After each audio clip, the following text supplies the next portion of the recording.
All right, so looking at this week, you can see right away that we have no summative assessment this week. So you don't have anything due at 6 o'clock on Tuesday like you normally do. I will take some of the problems from last week and put them on next week's summative assessment. We do have section 11.3 this week as part of our example problems and our new material, and there are 2 videos to watch.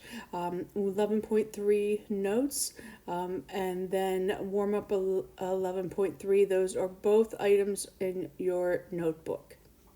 After that, you have 2 formative assessments from section 11.3.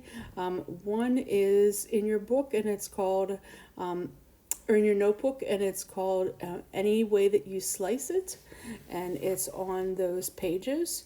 And then we have one out of our textbook, and when you click the assignment, the page or the problem numbers that you are to do are listed on the assignment.